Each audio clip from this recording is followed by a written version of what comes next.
الحمد لله رب العالمين والصلاة والسلام على أشرف الأنبياء والمرسلين أما بعد فأعوذ بالله من الشيطان الرجيم بسم الله الرحمن الرحيم رب اشرح لي صدري ويسر لي أمري واحلل عقدة من لساني يفقه قولي رب زدنا علما اللهم فقهنا في الدين اللهم إنا نسألك علما نافعا وعملا متقبلا ورزقا طيبا اللهم انفعنا بما علمتنا وعلمنا ما ينفعنا وزدنا علما آمین یا رب العالمین۔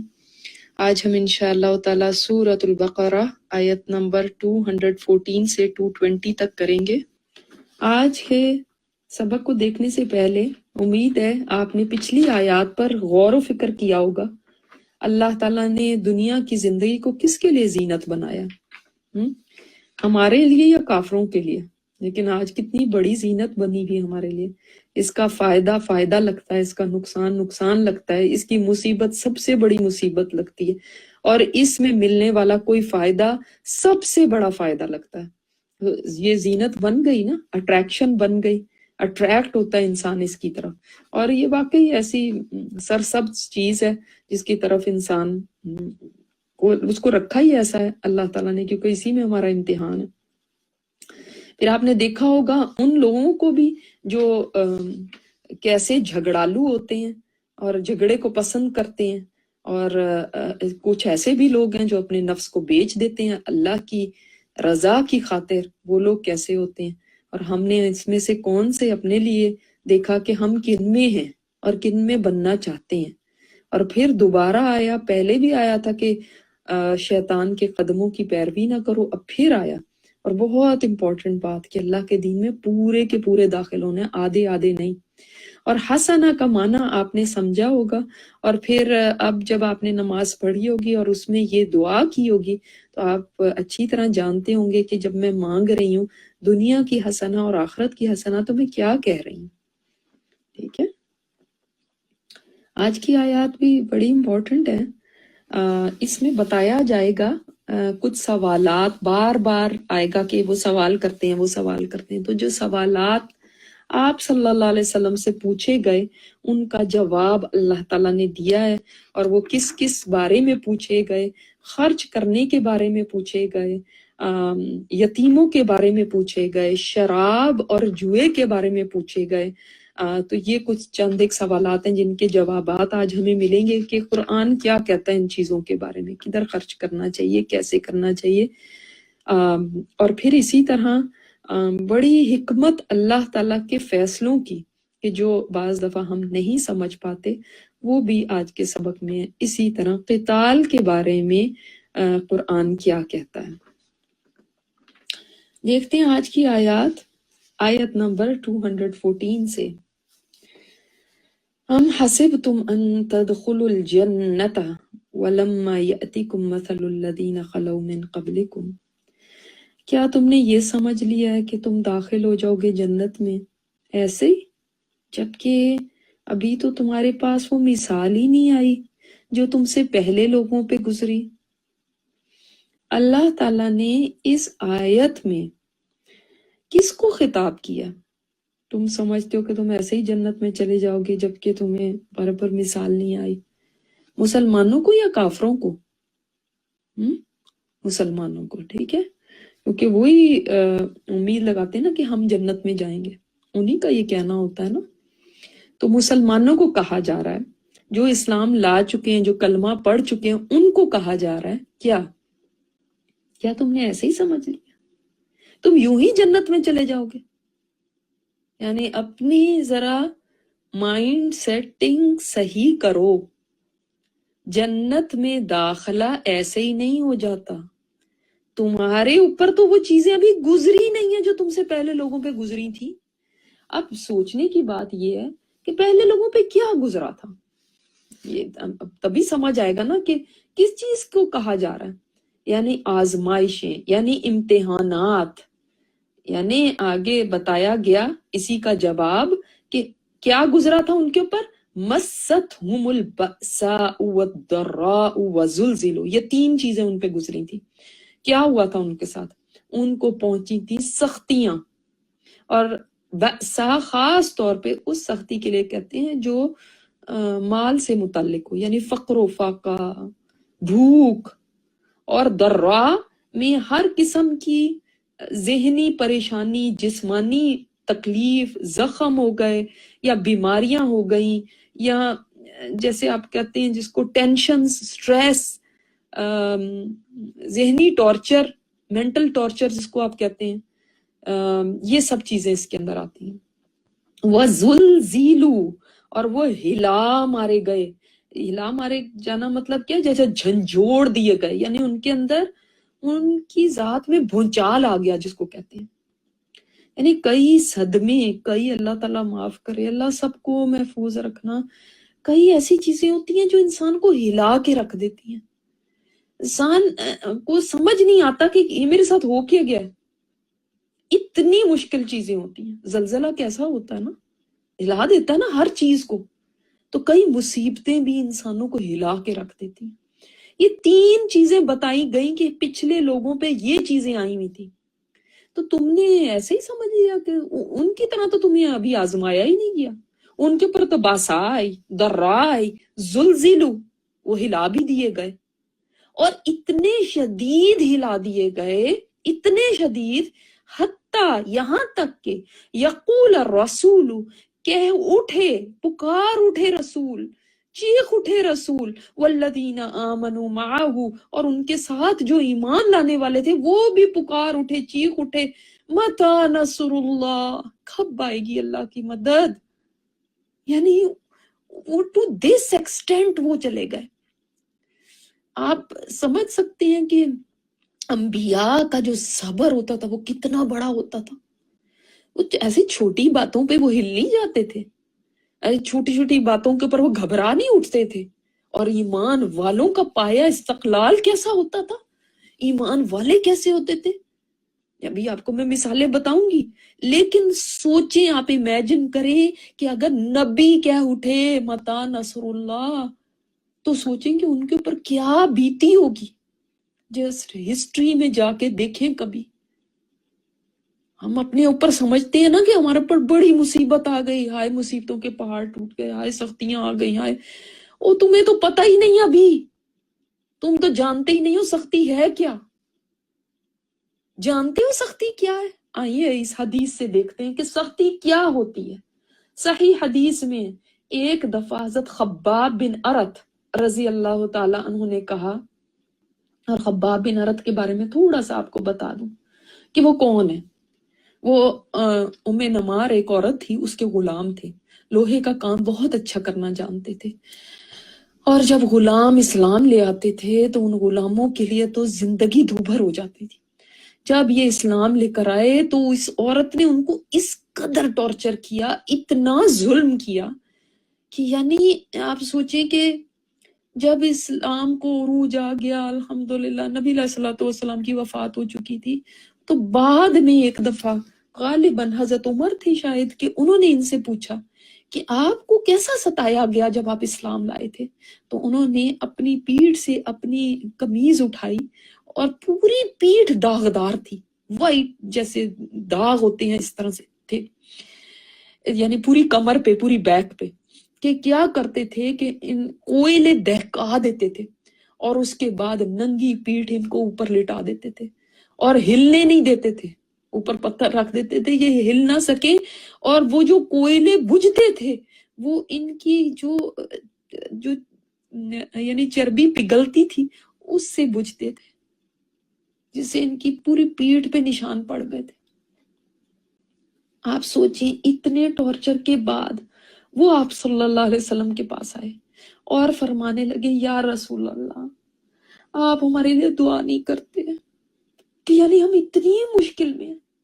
آپ صلی اللہ علیہ وسلم اس وقت کعبے کے ساتھ ٹیک لگائے بیٹھے تھے، آپ صلی اللہ علیہ وسلم آگے ہوئے، فرمایا تم ابھی سے گھبراؤ گے، سنو، تم سے پہلے جو توحید کے اوپر چلنے والے تھے ان کو کیا کیا جاتا تھا کہ زمین کھود کے نا اس میں کھڑا کر دیتے تھے، کھڑا کر دیتے ہوتے تھے، اور یعنی آدھا جسم اس کے اندر زمین کے اندر بری کر دیا، ان کے اندر کھڑا کر دیا، دبا دیا ان کو، اور ان کے سروں کے اوپر آرے چلائے جاتے تھے، ہاں آرے چلائے جاتے تھے، تو اس سے ان کو چیر کے 2 ٹکڑے کر دیا جاتا تھا، لیکن وہ توحید سے نہیں ہٹتے تھے، لوہے کی کنگھیوں سے ان کے گوشت نوچے جاتے تھے، لیکن وہ اللہ کے دین کو نہیں چھوڑتے تھے، یعنی لوہے کی کنگھیاں ان کے اندر چلائی جاتی تھی گوشت میں۔ قسم اللہ کی، اس دین کو تو میرا اللہ، میرا رب اتنا پورا کرے گا کہ بغیر خوف و خطر کے صنعاء سے حضر موت تک سوار تنہا سفر کرنے لگے گا، اور اس کو سوائے اللہ کے کسی کا خوف نہیں ہوگا، یعنی ایسا وقت آئے گا، اچھا وقت آئے گا،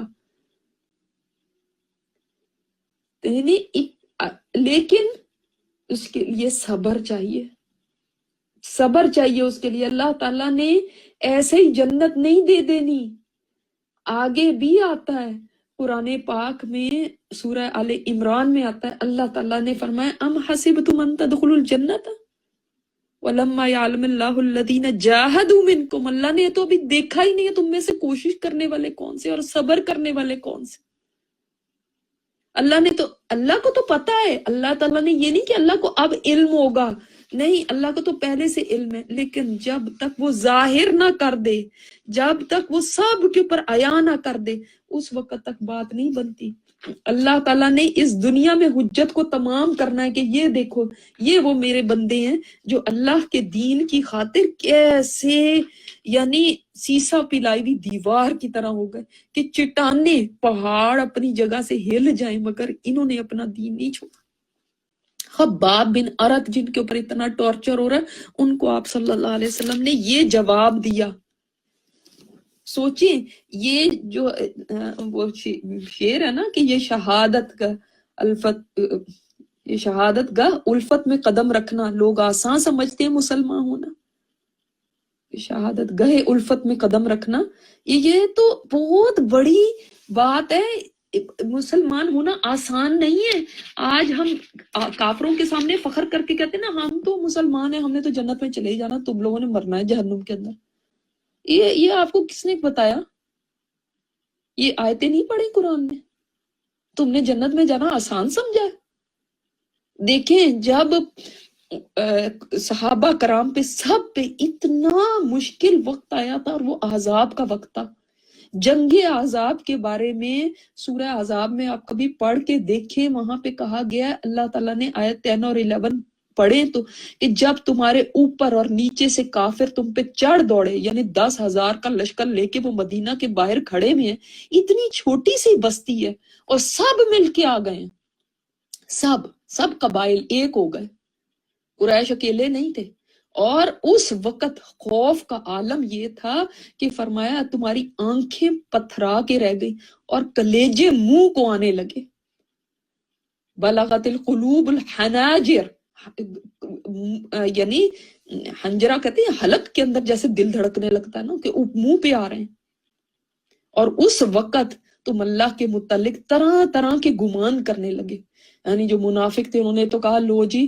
ہمیں تو کہتے تھے کیسر و کسرا کے محل ملیں گے، فلاں ہوگا، یہ کیا، یہ تو آج یہ ہمارا حالت ہو گیا کہ ہم یعنی اپنی رفع حاجت کے لیے جانے سے بھی ڈر رہے ہیں، ہمارے ساتھ یہ کیا وعدے کیے گئے تھے، سب جھوٹ تھا یہ۔ اور اس وقت ایمان والے جو تھے ان کا ایمان اور مضبوط ہو گیا، اور انہوں نے کہا اللہ کا وعدہ سچا ہے، کیونکہ اللہ کا وعدہ ہے کہ تمہارے اوپر آزمائش آئے گی، اللہ کا وعدہ ہے یہ، کیا نہیں ہے یہ وعدہ؟ اگر نہیں آپ کو یہ یاد تو سورہ عنکبوت پڑھ کے کھول کے دیکھیں آپ، 20ویں پارے میں اللہ تعالیٰ نے سورہ شروع ہوتی ہے تو فرمایا الف لام میم احسب الناس ان یترکوا ان یقولوا آمنا وهم لا یفتنون، لوگوں نے کیا سمجھ لیا کہ وہ کہیں گے ہم ایمان لے کر آئے اور ان کو آزمایا نہیں جائے گا، نہیں جائے گا تمہیں آزمایا، تم پہ کوئی امتحان نہیں آنا، تم نے یہ سمجھ لیا؟ اللہ نے تو امتحان لینا ہے، کیوں لینا ہے اللہ نے امتحان؟ وَلَقَدْ فَتَنَّا الَّذِينَ مِن قَبْلِهِمْ، ان سے پہلے لوگوں کو بھی تو امتحانوں میں ڈالا گیا، فَلَا يَعْلَمَنَّ اللَّهُ الَّذِينَ صَدَقُوا، تاکہ جان لے اللہ تم میں سے سچے کون ہیں، اور جان لے الکاذبین، جھوٹے کون ہے؟ جو سچا ہے وہ اس کو پتا ہوگا کہ اللہ کا وعدہ امتحان تو آنے ہیں. اللہ نے تو قرآن میں فرمایا ہے کہ میں تمہارا امتحان لوں گا. لو امتحان آ گیا.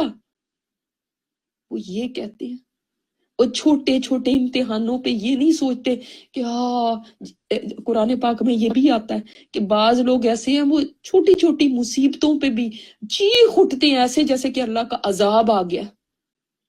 نہیں، اللہ امتحان لے گا، اور جب امتحان آئے اس وقت کہے اللہ کا تو وعدہ ہے، اللہ تعالیٰ نے تو ہمیں کہا ہے امتحان ہونا ہے ہمارا. لو آ گیا ہمارا امتحان. کیا پہلے سے تیار نہیں تھے؟ کیا یہ قرآن پڑھا نہیں ہوا؟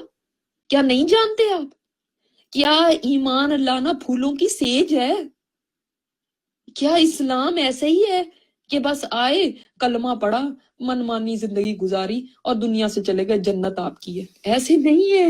اللہ تعالیٰ فرماتا ہے تم نے ایسے سمجھ لیا ہے؟ اتنی آسان نہیں ہے جنت.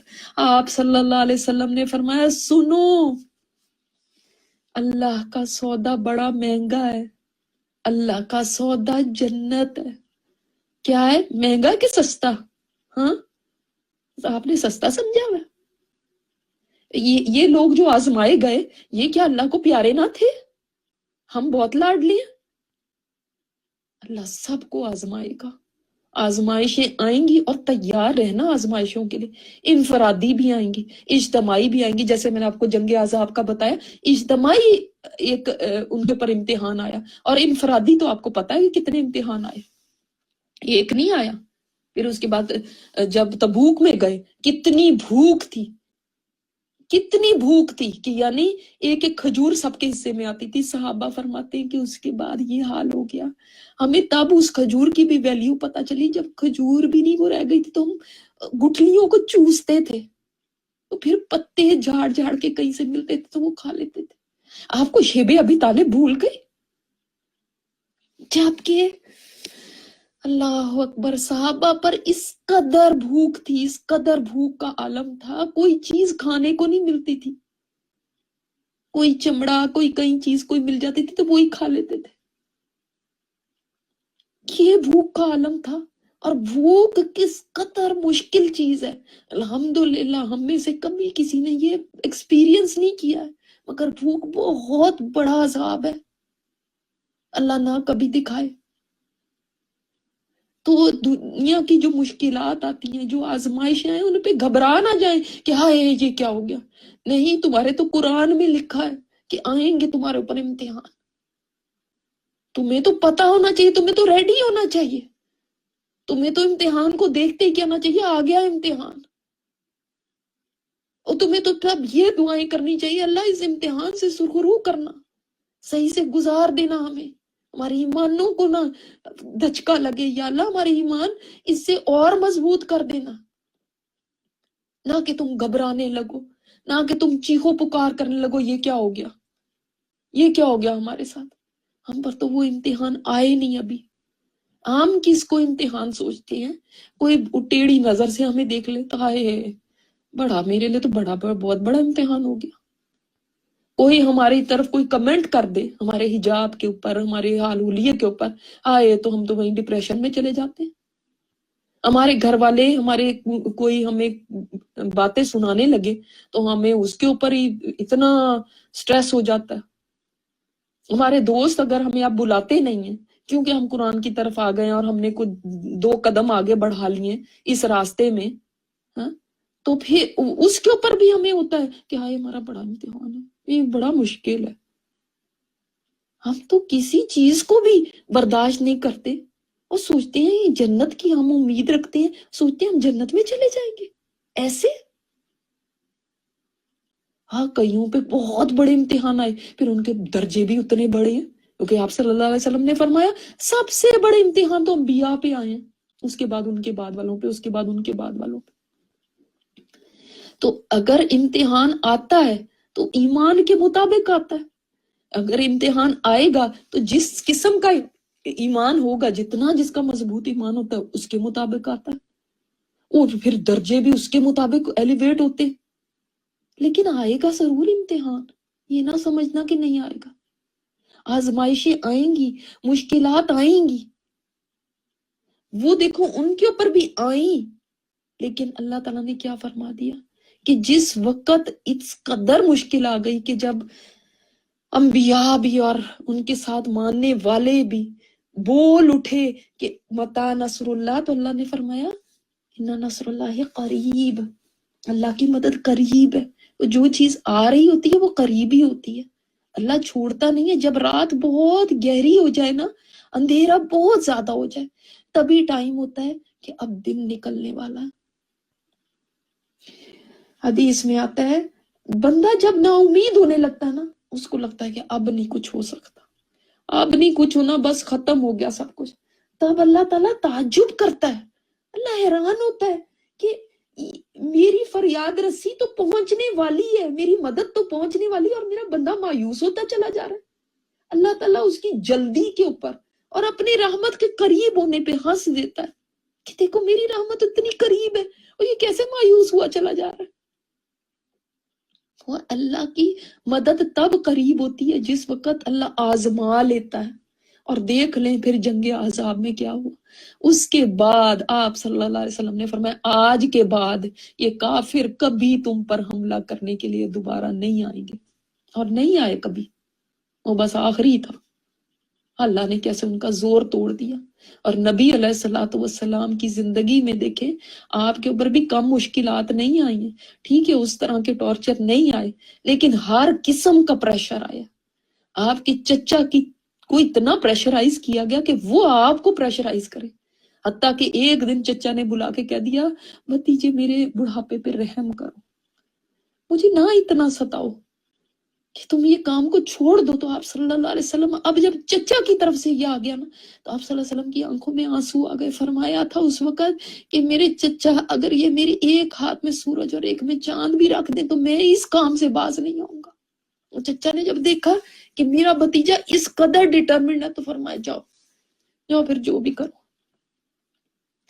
یعنی آپ صلی اللہ علیہ وسلم کو اس قدر شدید انہوں نے دباؤ ڈالا کہ کسی طرح، یعنی یہ اس حد تک بھی آ گئے تھے کہ کہتے تھے کہ یعنی لالچ میں بھی نا، کہ آپ جس عورت کے اوپر ہاتھ رکھے ہم وہاں پہ شادی کرانے کو تیار ہیں، آپ سرداری چاہتے ہیں ہم سرداری دینے کو تیار ہیں، آپ پیسہ چاہتے ہیں ہم پیسہ دینے کو تیار ہیں۔ آپ بتائیں، یہ بھی ایک طرح کی آزمائش ہے۔ پھر کیسے آپ صلی اللہ علیہ وسلم کو بدنام کیا گیا، کبھی جادوگر کہہ کے، کبھی کاہن کہہ کے، کبھی شاعر کہہ کے، لوگوں کو کیسے آپ سے بدزن کرنے کی کوشش کی گئی، پھر اوجڑی سر پہ رکھ دی تھی جس وقت کہ آپ سجدے میں گئے ہوئے تھے کعبہ میں، اور کیسے ہنس رہے تھے۔ مینٹل ٹارچر کتنی مشکل چیز ہوتی ہے۔ یہ جو مینٹل ٹارچر ہوتا ہے نا، ایک بعض دفعہ فزیکل ٹارچر سے بھی زیادہ ہوتا ہے۔ ہر صحابہ نے بھی کوئی کم قربانیاں نہیں دی، آپ کو حضرت بلال کا پتہ ہے۔ مصعب بن عمیر کا سوچیں، مصعب بن عمیر سمجھ لیں مکہ کے شہزادے تھے، ان کی ماں اتنی مالدار تھی، اتنی یعنی اس کے پاس اتنا پیسہ تھا، ہمیشہ امپورٹڈ کپڑے پہناتی تھی اپنے بیٹے کو، اور فخر سے کہتی تھی مجلسوں میں کہ میرا بیٹا وہ ہے جس نے کبھی دھلا کپڑا نہیں پہنا۔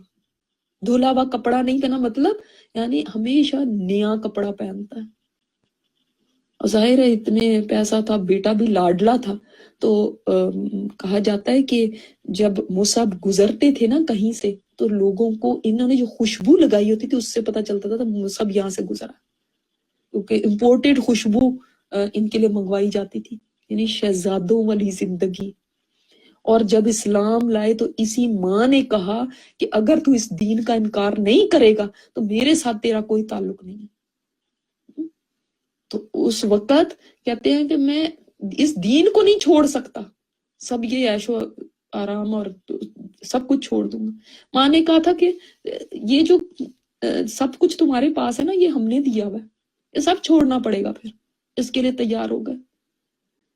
جب جانے لگے نا تو ماں نے کہا یہ جو تن پہ کپڑے پہنے ہوئے نا یہ بھی ہم نے دیے میں، یہ اتار کے جاؤ۔ تو اس وقت ان کے اوپر جو اپنے اوپر ایک چادر سی لپیٹی اس میں پیوند لگے ہوئے تھے، جب آپ صلی اللہ علیہ وسلم کی خدمت میں آئے تو نبی علیہ الصلوۃ والسلام دیکھ کے رو پڑے کہ یہ وہ مصعب ہے۔ میری بہنوں آپ بتاؤ مجھے یا آپ کو ایسی کون سی قربانی دینی پڑ گئی جس کے اوپر ہم روتے ہیں؟ ذرا ہم سب اپنے گریبانوں میں جھانکے، آئے میرے ہسبینڈ یہ نہیں کہتے ہیں، وہ یہ نہیں کرنے دیتے، وہ میرے سسرال ایسے کہتے ہیں، میرے بچے پسند نہیں کرتے، میرے فلانا یہ نہیں کرتا۔ کون سی ہم نے ظلم سہ لیے؟ مجھے صرف اس کا بات کا جواب دیا۔ کون سی ہمیں ایسی مصیبتیں اٹھانی پڑ گئی؟ کیا چیز ہمیں چھوڑنی پڑ گئی ہے؟ لیکن پھر بھی ہمارے ہائے وائے ختم نہیں ہوتے۔ کیا قربانی دی ہے میں نے اور آپ نے اس دین کے لیے؟ صرف آپ کو نہیں کہہ رہی، میں اپنے آپ کو بھی کہہ رہی ہوں، کیا کیا ہم نے؟ پکا پکایا سب کچھ ہمارے آگے آ گیا، اور ہم ایک قدم بس آگے اٹھاتے تو اس میں بھی لڑکھڑا جاتے ہیں، کہتے ہیں ہائے اس نے ایسے کر رہے، ہائے وہ تو مجھے چھوڑ رہے، ہائے وہ تو مجھے ایسے کہہ رہے ہیں۔ یہ ہے ہمارا ایمان؟ ذرا جھانکیں اپنے ایمانوں پر۔ اس ایمان کو لے کے آپ سوچتے ہیں کہ ہم جنت میں جانے والے ہیں، جبکہ اللہ تعالیٰ کی یہ آیت کیا فرما رہی ہے، کیا کہہ رہی ہے یہ آیت؟ یا تو اس آیت کو چھوڑ دو، یا اپنی یہ جھوٹی باتیں چھوڑ دو، یا ہم تو جنت میں جانے والے ہیں۔ اللہ تعالیٰ نے صاف فرما دیا، اس سے کھلی کیا بات ہو سکتی ہے کہ اللہ تعالیٰ نے فرما دیا تم کیا سمجھتے ہو تم جنت میں جاؤ گے؟ It's so clear. پھر اس کے بعد ان کا یہ حال تھا، آپ صلی اللہ علیہ وسلم نے ان کو مدینہ بھیج دیا تھا، وہاں پہ جتنا اسلام پھیلا ان کی وجہ سے پھیلا۔ یہ پہلے گئے ہوئے تھے، آپ صلی اللہ علیہ وسلم نے ابھی ہجرت نہیں کی تھی، پہلا جمعہ انہوں نے وہاں پہ قائم کیا۔ اور احد میں دیکھا سارا وقت مشکلیں ہی سہتے رہے، احد میں جب یہ شہید ہوئے تھے نا تو ان کا حال یہ تھا کہ کفن کے لیے چادر نہیں تھی، ایک چادر تھی وہ اتنی چھوٹی تھی، اگر سر ڈھانپتے تھے پیر ننگے ہو جاتے تھے، پیر ڈھانپتے تھے سر ننگا ہو جاتا۔ تو آپ نے فرمایا سر کی طرف کر دو اور پیروں پہ گھاس ڈال دو۔ ان کو تو کفن بھی وہ نہیں ملے۔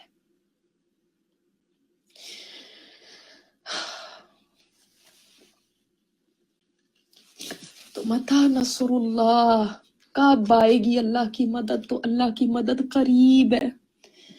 جب انسان یہ سوچنے لگتا ہے نا کہ مایوس ہونے لگتا ہے کہ اب نہیں کچھ ہو سکتا، حالات کسی قسم کے بھی ہو، اجتماعی ہو انفرادی ہو، سب کی زندگیوں میں کوئی نہ کوئی مشکلات ہیں، کوئی نہ کوئی پریشانیاں، لیکن دیکھو کہ ان سے نکلنا کیسے ہے؟ ایمان کے ساتھ یا ایمان گوا کے، اور مضبوط ہو کے، یا جو رہا سہا تھا وہ بھی چلا جائے۔ تو اس میں نہ گھبراؤ کہ آئے مصیبت آ گئی، کیونکہ مصیبت نے آنا ہے، بأسا بھی آئے گی، درا کسی کو آئے گی، کوئی زلزلے ہوں گے جو کچھ ہلا دیے جائیں گے۔ بعض دفعہ اولاد کی طرف سے پریشانی آ جاتی ہے، بعض دفعہ جسمانی ایسی کوئی پریشانی، کوئی ایسی بیماری آ جاتی، بعض دفعہ ذہنی کوئی ایسا مسئلہ ہو جاتا ہے کہ انسان کہتا ہے کیا کروں۔ اس وقت بعض لوگ ڈپریشن میں چلے جاتے ہیں۔ کیوں ڈپریشن میں جاتے ہیں؟ کیا ان کو نہیں پتا ان نصر اللہ قریب، اللہ کی مدد قریب ہے؟ کیوں ڈپریس ہوتے ہو؟ اگر اس بات کے اوپر یقین کر لیا جائے کہ اللہ سن لو لوگو، اللہ کی مدد قریب ہے، تو کوئی ڈپریشن نہیں ہوگا، نکل آؤ گے ڈپریشن سے، کیونکہ قریب ہی ہے۔ ہمیں نہیں نظر آتی، اللہ تعجب کرتا ہے، اس کو نہیں پتا کہ میری مدد تو آنے والی ہے، لیکن ہمارے لیے ایک ایک دن اور ایک ایک رات پہاڑ بن جاتی ہے، اور ہمیں لگتا ہے کہ بس اب ختم ہو گیا سب کچھ، اب کچھ نہیں ہو سکتا۔ تو یہ بڑی ایک ریالٹی چیک بھی ہے یہ آیت، اور جو بأسار درار اتنے پڑے ہوئے ہیں ان کے لیے بہت بڑی امید بھی دلاتی ہے۔ تو جنت کا راستہ آپ کو پتا ہے، جب جبرائیل علیہ السلام کو اللہ تعالیٰ نے فرمایا تھا کہ جا کے دیکھ کے آؤ جنت کا راستہ، تو کیا انہوں نے آ کے بتایا تھا؟ کیا بتایا تھا بتائیں آپ؟ پھولوں کی سیج تھا، مزے تھے، فن تھا، فن کرتے کرتے جنت میں چلے جائیں؟ نہیں، مشقتیں تھیں، مصیبتیں تھیں، تو فرمایا تھا یا اللہ اس راستے پر تو کوئی چل سکے، اس پہ کون چلے گا؟ واقعی جنت کا راستہ مشکل ہے، اور اس کو سمجھ لو نا، آج یہ بات سمجھ لو، جب پھر مشکلات آئیں تو کہا کرو ہاں جنت کا راستہ تو مشکل ہی ہے، ہم نے اس کے اندر اپنے صبر کا مظاہرہ کرنا ہے اور اپنے ایمان کو اور بڑھانا ہے۔ تو اللہ تعالیٰ نے کتنا زبردست ہمیں یہ بتا کے سمجھا دیا کہ اب صرف محض ایمان کا اقرار کرنے سے تم چھوٹ نہیں جاؤ گے. یہ نہ سمجھنا بس مسلمان ہو گئے، مسلمان گھروں میں پیدا ہو گئے تو بس اتنا ہی میرے لیے کافی ہے. نہیں، آزمائش ہوگی، کیونکہ اگلوں کی بھی ہوئی تھی، صحابہ کی بھی ہوئی تھی. ان سے زیادہ پیارے کون ہیں؟ انبیاء کی ہوئی، ان سے زیادہ پیارے کون ہیں؟ پھر کچھ سوالات ہیں جو صحابہ کرام نے کیے. صحابہ ویسے بہت کم سوال کرتے تھے، کہا جاتا ہے انہوں نے 13 سوال صرف کیے، کیونکہ اللہ تعالیٰ نے منع کر دیا تھا. یا الذین آمنوا لا تسألوا عن اشیاء ان تبد لکم تسؤکم. اے ایمان والو، سوال نہ کیا کرو زیادہ کہ اگر تمہیں ان کے جواب دے دیے جائے تو تمہیں برا لگے گا. اور آپ صلی اللہ علیہ وسلم نے بھی فرمایا تھا کہ کثرت سوال سے بچو، اس نے پچھلی امتوں کو تباہ کر دیا. آپ نے دیکھا نہیں یہ بقرہ کے قصے میں، گائے والے قصے کے اندر کتنے انہوں نے سوال کیے تھے. تو صحابہ کرام نا خاموش رہتے تھے، وہ ہماری طرح نہیں سوال کرتے تھے. ہر وقت سوال، کام کرنا نہیں ہے کچھ، لیکن سوال. اگر ایسا ہو جائے تو پھر کیا ہوگا، اور اگر ویسا ہو جائے تو پھر کیا ہوگا. او بھائی، آپ نے کرنا ہے، نہیں کرنا تو پھر کیا. آپ کے اوپر یہ مسئلہ آیا ہے، نہیں اگر آ جائے تو بس، جب آ جائے گا تو تب کی بات ہے نا. لیکن ہم نا سینیریوز بنا بنا کے اور بس سوال پوچھنے کا شوق ہوتا. تو وہ سوال جو عمل کے لیے ہو وہ کرنے چاہیے. اور صحابہ انتظار کرتے تھے کہ کوئی آئے، کوئی بدو آ جائے گا، کوئی دیہاتی ایسا کوئی آئے وہ سوال کرے تو ہم بھی سن لیں. خود نہیں ہر وقت سوال کرتے تھے، ورنہ تو آپ صلی اللہ علیہ وسلم کی مجلس میں بیٹھے ہوئے ہر وقت سوال ہی ہوتے رہتے، جیسے ہمارا حال ہے. ہم جدھر کسی کو دیکھ لیں گے نا کہ جس نے دو چار چیزیں پڑھی ہوئی ہیں، فوراً سوالوں کی لسٹ کھول کے بیٹھ جائیں گے اور ہمیشہ وہی سوال کرتے رہیں گے. اب آپ دیکھیں ہم لوگوں کے سوالات، کریڈٹ کارڈ کا سوال ہم نے کرنا ہے، میکڈونلڈ کھانا ہے یا نہیں کھانا وہ ہم نے کرنا ہے، فائنینسنگ گھر کی کیا سی ہونی چاہیے وہ ہم نے کرنی ہے. یعنی آج تک ہم اتنے سالوں رہ رہے ہوتے ہیں، کیا ہم نے یہ جواب نہیں لیے ہوتے؟ لیکن جس عالم کو بٹھا دو اس سے یہی سیم سوال ہو رہے ہوتے، کیونکہ ہم نے کچھ سوالوں کے جواب لے کے ان پہ عمل تو کرنا نہیں ہوتا، صرف ہر جگہ جا کے پوچھتے رہنا کہ بس چلو دل کی تسلی ہو جائے. میرے صحابہ بھی ایسے سوال نہیں ہوتے تھے. دیکھیں ان کے سوال بھی کیسے تھے. یسألونک ماذا ینفقون، وہ سوال کرتے ہیں آپ سے کہ وہ کیا کچھ خرچ کریں، یعنی کن لوگوں کو دیں. اللہ تعالیٰ اپنے راستے میں دینے کو کہتا ہے تو کہاں خرچ کریں، کیونکہ بعض دفعہ انسان خرچ کرتا ہے نا، لیکن اس کو یہ نہیں سمجھ آتی. اب دیکھیں ہمیں اب الحمدللہ اتنا قرآن پڑھا تو اب یہ باتیں سمجھ آ رہی، لیکن اب جو مسلمان ہو رہے ہیں یا اس زمانے کے اندر ابھی سارے احکامات تو پورے نہیں ہوئے تھے، ان کو تو نہیں پتا تھا کہ کس کو دینے میں زیادہ ثواب ہے، کس کو پرائرٹی دینی چاہیے، کہاں خرچ زیادہ کرنا چاہیے. قل ما انفقتم من خیر، کہہ دیجئے جو بھی خرچ کرو تم مال میں سے، فللوالدین، تو لیے والدین کے، والاقربین اور رشتہ داروں کے لیے، والیتامى والمساکین وابن السبیل. پہلے بھی ہم نے یہ پڑھا آیت بر میں، یہی بات پڑھی ہے نا کہ آپ نے کس کے اوپر خرچ کرنا ہے، یہ نیکی ہے. جن لوگوں پہ خرچ کرنے کا سب سے پہلی خرچ کی بات آئی تھی، اور یہاں پہ بھی ہے. یہ زکوٰۃ نہیں ہے، کیونکہ والدین کو زکوٰۃ نہیں لگتی. یہ ویسے ہی ہے کہ انسان جب خرچ کرے کہ اب اپنے پاس اتنا ہے، اب انسان سوچتا ہے میں کدھر لگاؤں، تو سب سے پہلے حقدار والدین ہیں، ان کے بعد پھر اقربین جو قریبی رشتہ دار ہیں. قریبی رشتہ داروں کو دینا مشکل ہوتا ہے. اور دیکھیں یہاں پہ آپ، میں نے جیسے آیت بر میں بھی آپ کو بتایا تھا، یہاں پہ بھی بتا رہی ہوں کہ یہاں پہ غریب رشتہ دار نہیں کہا اور غریب والدین نہیں کہا. والدین ہے نا اس وجہ سے ان کے اوپر خرچ کرو، رشتہ دار ہے نا تو وہ یہ نہیں ان کو صدقہ دینا آپ نے جبکہ وہ بہت امیر ہیں، نہیں، ان کو تحفے تحائف کی صورت میں آپ دیتے ہیں، لیکن کس نیت کے ساتھ دیتے ہیں کہ یہ بھی میں اللہ کے راستے میں دے رہا ہوں، تو وہ بھی اللہ تعالیٰ آپ کو اس کے اوپر اجر دے گا، ثواب دے گا، کیونکہ آپ کی نیت کیا ہے کہ قرآن کہتا ہے رشتہ داروں پہ خرچ کرو، تو میں سرچ کر رہی ہوں. ایسے نہیں کہ وہ ضرورت مند ہی ہوں، تو جو ضرورت مند ہے اس کے اوپر جب آپ خرچ کریں گے نا، رشتہ دار بھی ہے ضرورت مند، تب تو ڈبل آپ کو اجر ملے گا. 2 چیزوں کا ملے گا. کس چیز کا؟ ایک کیونکہ وہ ضرورت مند ہے، ایک کیونکہ وہ رشتہ دار ہے. جب صرف رشتہ دار پہ خرچ کریں گے تو پھر یہ ہے جیسے کہ آپ مسکین پہ خرچ کریں، رشتہ دار پہ، والدین پہ، ایک اجر مل رہا. تو اگر رشتے داروں میں آپ کو کوئی ضرورت مند پتہ چل جاتا ہے، کوئی بیوہ ہے، کوئی یتیم ہے، کوئی ایسے لوگ ہیں جن کا نہیں، آپ کو پتہ ہے کہ یہ نہیں صحیح ان کا گزارا چل رہا، تو اگر آپ ان کے اوپر خرچ کرتے ہیں تو آپ ڈبل اجر کما لیتے ہیں. اور اگر صرف وہ رشتے دار ہی ہیں تب بھی ان کو دینا ہے. سمجھ آئی؟ وہ والی کیٹیگری الگ ہے کہ جب مسکین رشتے دار ہے. یہ رشتے دار ویسے ہی رشتے دار ہے کہ ان کے اوپر خرچ کرنا ویسے ہی ہے، یعنی کیونکہ وہ خون کا رشتہ ہے. والیتامى، اور یتیموں پہ خرچ کرنا. آج یتیموں کو یتیم خانوں میں پھینک دیا جاتا ہے، اور وہاں کے حالات کیسے ہوتے ہیں وہ بھی دیکھا آپ نے. کبھی وزٹ کریے گا کسی آرفنیج کو نا، اپنے ملکوں میں خاص طور پہ، کہ کیسے ہوتے ہیں یتیم خانے، کیسے ان کی حالت ہوتی ہے، اور کتنے ڈپرائیوڈ ہوتے ہیں وہ بچے. اور ان کو آپ کمپنسیٹ نہیں کر سکتے ان کے والد واپس لا کے. وہ تو ان کو تو سب رشتوں نے ہی چھوڑ دیا ہوتا ہے، کیونکہ جب یتیم ہو گئے تو ماں نہیں ان کو کھلا پلا سکتی، تو یتیم خانوں میں چھوڑ گئی، یا ماں کا بھی انتقال ہو گیا، تو وہ تو ہر طرح سے محروم ہوتے ہیں. اب آپ ان کا رشتہ واپس تو نہیں لا سکتے، لیکن کوئی چیزیں دے کے ان کو خوش کر سکتے ہیں، ان کے چہروں پہ اسمائل لا سکتے ہیں. تو کبھی ایسا کر کے دیکھیے گا کہ جب آپ اپنے ملکوں میں جائیں تو کسی یتیم خانے کا ضرور وزٹ کریں، اور اس کو ذرا فیل کریں کہ ان کی محرومی کیسی ہوتی ہوگی اور کیا. یتیم کا بڑا ذکر آیا.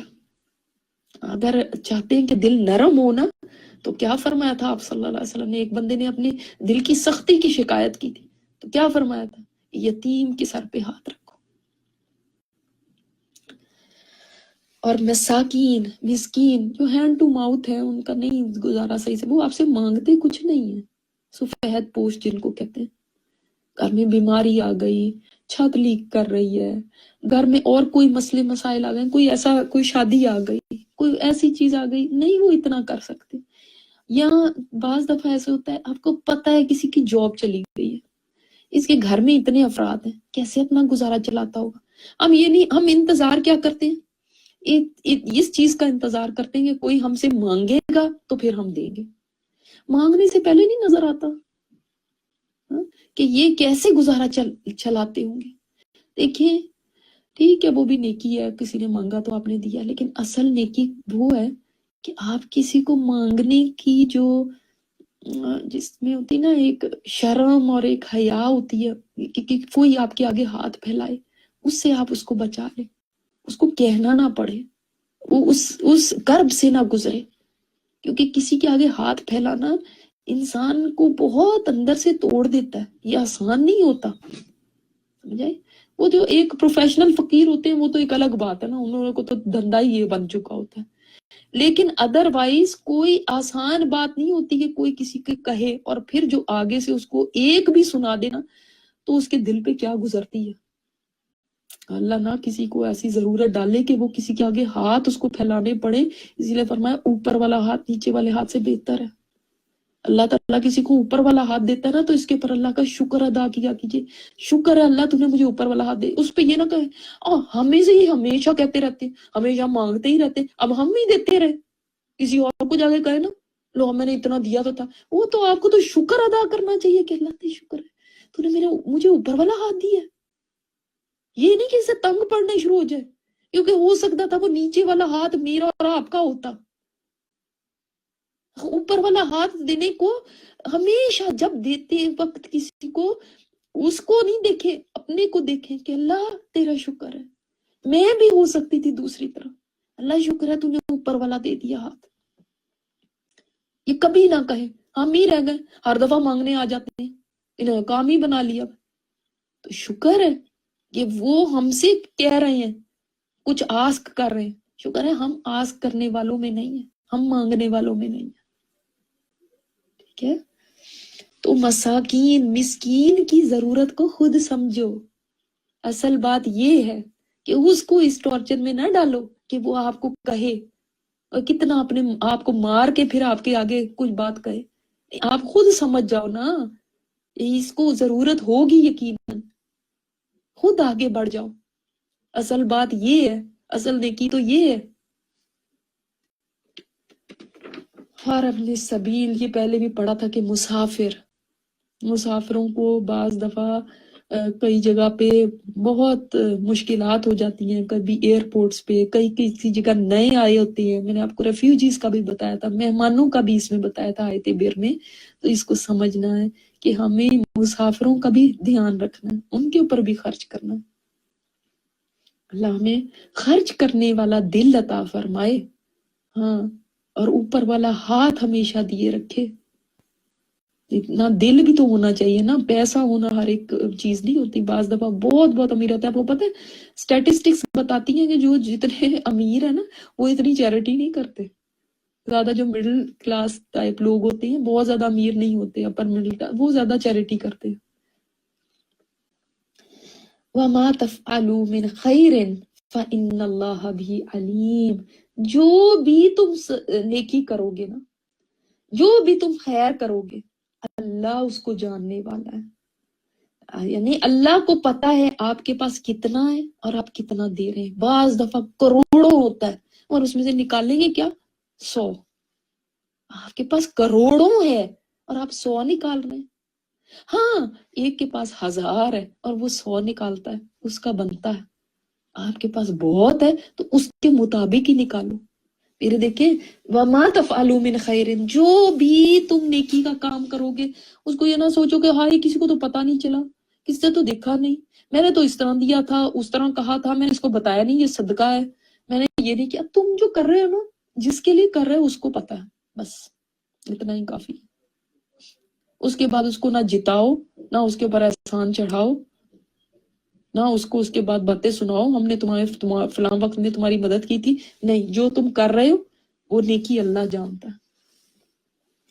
کتبہ علیکم القتال، تمہارے پر فرض کر دیے گئے جنگ کرنا. آپ کو پتا ہے کہ پہلے مکی دور میں نے آپ کو بتایا تھا کہ مسلمانوں کو کہا گیا تھا کفو ایدیکم، تم اپنے ہاتھوں کو روک کے رکھو. لیکن اب ان کو جنگ کی اجازت دے دی گئی، اور جب جنگ کی اجازت دی گئی تو اب ان کے اوپر جنگ کرنی مشکل ہو گئی، اور انہوں نے کہا کہ یہ ہمارے اوپر کیا مصیبت آ گئی، اب ہمیں جنگ لڑنی پڑے گی. کوئی ظاہر ہے جنگ ایک کوئی پسندیدہ چیز نہیں ہے، مال بھی لگانا پڑتا تھا اس وقت اور جانیں بھی دینی پڑتی تھی، تو ان کے لیے بڑا مشکل تھا. تو اللہ تعالیٰ نے پھر سورہ نساء میں فرمایا الم تر الی الذین قیل لہم کفوا ایدیکم، تم نے ان کو دیکھا جن سے کہا گیا اپنے ہاتھ روک کے رکھو، نماز پڑھو، زکوٰۃ دو. فلما کتب علیہم القتال، پھر جب ان کے اوپر قتال فرض کیا گیا، اذا فریق منہم یخشون الناس کخشیۃ اللہ، تو ان میں سے ایک فریق تو لوگوں سے ایسے ڈرنے لگا جیسے اللہ سے ڈرنا چاہیے، او اشد خشیہ، یا اس سے بھی زیادہ. وقالوا، اور کہنے لگے ربنا، ہمارے رب، لما کتبت علینا القتال، تو نے ہمارے پر قتال کیوں فرض کر دیا؟ لولا اخرتنا الی اجل قریب، اللہ تو ہمارے لیے ذرا ڈیلے ہی کر دیتا، اس کو ہمیں نہ ہی لڑنا پڑتا. اللہ تعالیٰ نے کیا فرمایا؟ ایک اچھا یونیورسل رول نا ہمیشہ پھر آتا ہے، وہ اس آیت کے لیے بھی اسپیسیفک اس چیز کے لیے بھی ہوتا ہے جو اب پیچھے آ رہی ہے، لیکن وہ ایک یونیورسل رول بھی ہوتا ہے جو یہاں پہ بھی آئے گا. یونیورسل رول اللہ تعالیٰ نے کیا فرمایا؟ قل، کہہ دیجئے، متاع الدنیا قلیل والآخرۃ خیر لمن اتقی، دنیا کا فائدہ تو بڑا چھوٹا ہے، تم کیوں ڈرتے ہو؟ تم کیوں جانے لگانے سے ڈرتے ہو؟ آخرت ہے بہتر اس کے لیے جو تقوی والا ہے. ولا تظلمون فتیلا، تم پہ تو ذرا سا بھی ظلم نہیں کیا جائے گا، سب کچھ تمہیں اللہ نے بدلے میں دے دینا ہے. جو جیسا کرو گے، جتنا لگاؤ گے اللہ اس کے مطابق عطا کرے گا. ذرا بھی نہیں ظلم کرنا، اللہ نے رکھ تو نہیں لینا تمہارا. تو اب ان کے اوپر جب قتال فرض کر دیا گیا کہ اب تم نے لڑنا ہے، کیونکہ پہلے فرضیت نہیں دی، تو جب ہو گئی تو اب وہ ٹھٹک گئے. وَهُوَ كُرْهٌ لَكُمْ، اب تمہیں وہ ناپسند ہو رہا ہے، ہم کیسے لڑیں؟ اللہ تعالیٰ نے اب وہ جو یونیورسل رول ہے نا، وہ اس ریفرنس میں بھی ہے اور ہر چیز کے اندر ہے، ٹھیک ہے؟ وہ والے جیسے میں نے آپ کو اس آیت میں بتایا، اسی طرح اس میں اللہ تعالیٰ نے فرمایا وَعَسَىٰ، اور ہو سکتا ہے ان تکرہوا شیئا وہو خیر لکم، کہ تم کسی چیز کو ناپسند کرتے ہو اور وہ تمہارے لیے اچھی ہو. وَعَسَىٰ أَن تُحِبُّوا شَيْئًا وَهُوَ شَرٌّ لَكُمْ، اور ہو سکتا ہے تم کسی چیز کو پسند کرتے ہو اور اس میں تمہارے لیے شر ہو.